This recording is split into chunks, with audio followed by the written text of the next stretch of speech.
Welcome students. Let us continue with the lesson life processes. We have learned transportation in animals, excretion in animals. Today we are going to study transportation and excretion in plants.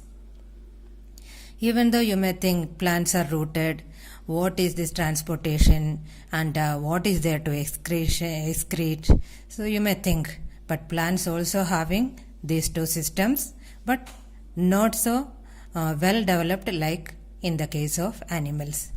Now look into this plant picture. You can see a blue line. You can see it is from the soil, it is passing through the root to the stem and to the entire part of the leaf also it is going. Second, you can see an orange line starting and it is coming down till the root. Now let us see the transportation or the circulation in plants consists of a vascular tissue. You have learned in 9th standard, vascular tissue consists of xylem and phloem. Xylem is the water conducting tissue and phloem is the food conducting tissue. Xylem consists of tube-like cells like tracheids, then vessels, parenchyma and fibers. Whereas phloem also contains tube-like cells which are called as sieve tubes, then companion cells, phloem, parenchyma and fibers. This you have studied in 9th standard. Now let us see how this transportation takes place in plants. You can see in this picture what is written here. You can see water and minerals. Water and minerals are taken through the roots. So from the soil it enters through the roots, then it goes to the stem, then it enters into the leaves where photosynthesis takes place.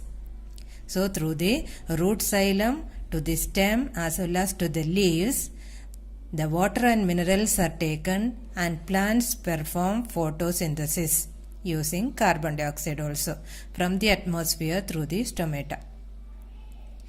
Now after photosynthesis, the food or the starch is being prepared and the conduction of the food materials, it is by the photosynthetic products, that is the food materials, it is being taken by the phloem tissue.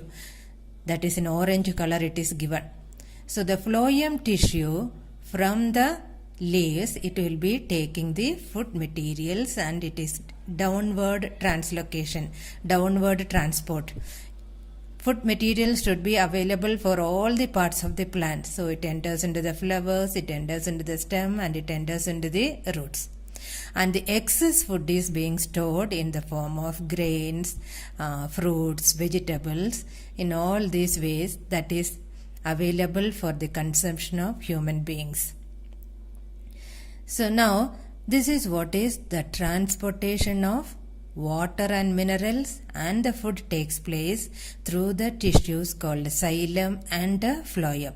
Xylem is a water conducting tissue and phloem is the food conducting tissue.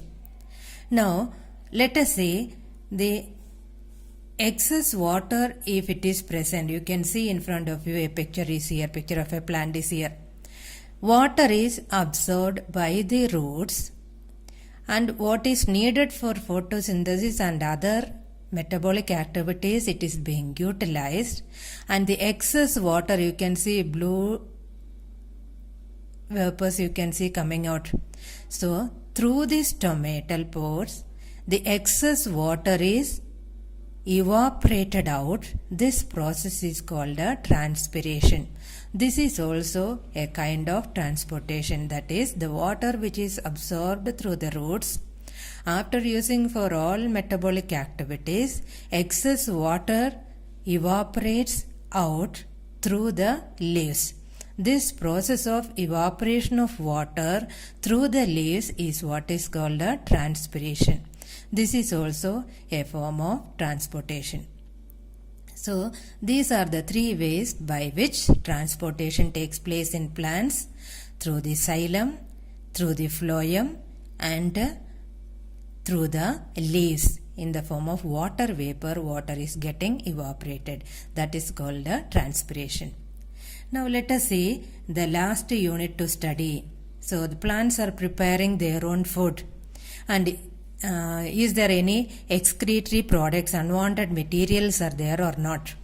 So let us see, look at this picture. This first picture you can see what is the color of the leaf here. It is somewhat yellowish and getting orange in color. You might have seen older leaves are getting yellowish, orange in color, and finally the plants shed these older leaves down to the soil. And usually most of the plants get rid of the waste material they used to store in these leaves. And along with the waste materials, the leaves become older and older and finally become yellowish and it fall down. So in this way, plants can get rid of its waste materials through older leaves. That is why when we consume green leafy vegetables, always use the tender leaves. That will be full of nutrients. The older leaves will be of waste materials. Look at the next picture. You can see it is nothing but the rubber plant. The rubber plant, there is a white milky secretion is there which is called latex.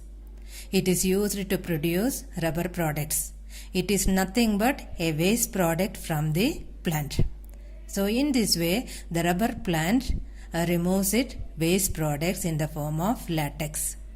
And the next picture you can see here somewhat brownish something is oozing out from the bark of a tree.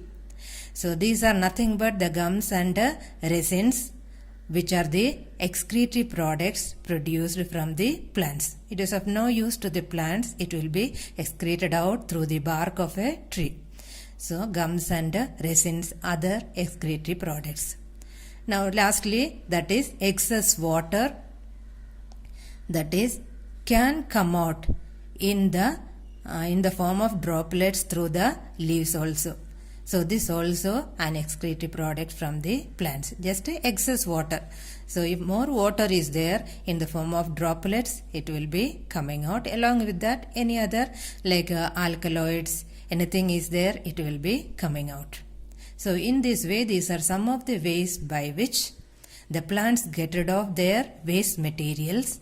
So this is what is the simple process of excretion in plants, through older leaves, shedding of older leaves, through products like a latex, gums and resins, and in the form of droplets of water or alkaloids, etc. The plants can secrete the waste materials out.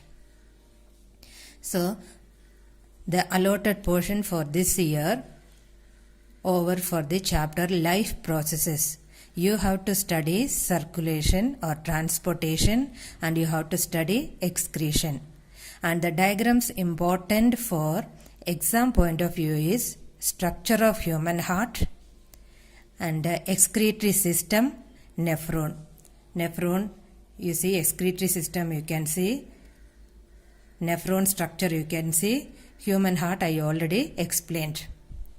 So this unit you have to learn properly, and the next week I will give you a test, a unit test.